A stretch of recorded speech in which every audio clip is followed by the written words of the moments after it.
söz də var ki, nərə, dava,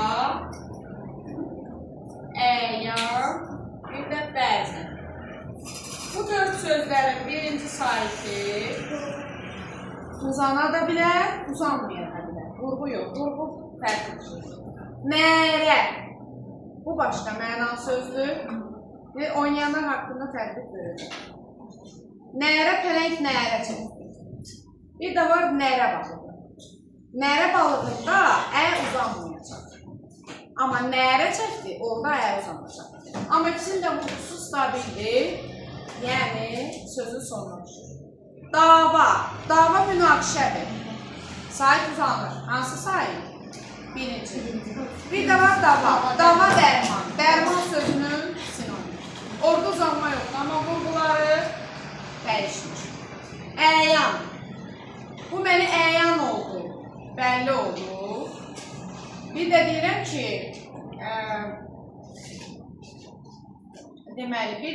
ki, saray əyanları. Əyanlar indiki, belə deyək, deputatlarını deyil, nazirlərini deyil. Birində uzanma var, birində yox və vurğu sonlaşır. Bəzən də isə həm vurğu dəyişir, həm də birində uzanma olur, birində yox. Bəzən sözündə, yəni az hallarda vurğu həm dilə düşür, bəzən, həm də həmin saitdə uzanır. Düzdür? Yəni biz bilirik ki, uzanan saitlə vurğulu sait eyni ola bilməz. Amma o istisnalar var idi ki, qoy bir dənə mən oraya keçdalım. Deməli, daim, daima, bəli, yəni, bəzi, bəzən, sonra. Bax, neçə sözdür? 7 söz. Bunlarda birinci saitdə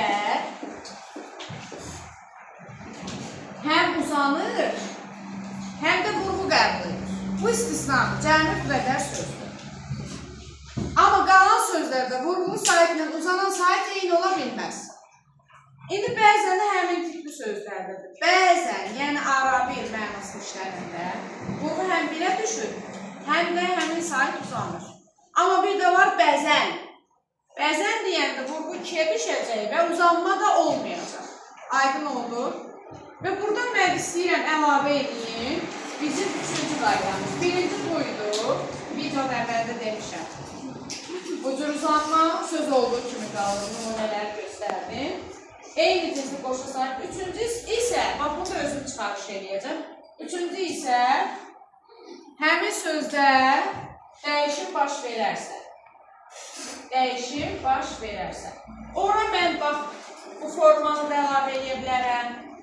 Sonra daim, daima sözlərini və ailə sözlərini. Bu üçündə yanaşı sahiblər var. Fikir verirsiniz. Bu yanaşı sahiblərin arasında yığda gəlir. Eyni zamanda birinci sahiblər də uzanır.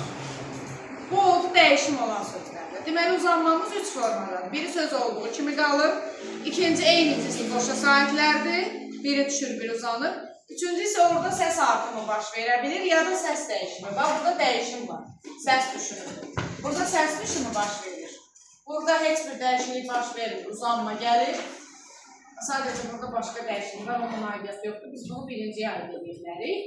Amma səs artımı və səs düşümü baş verən, yəni sözlü dəyişmə baş verərək uzanma olan sözdür. Aydın oldu? Bəli.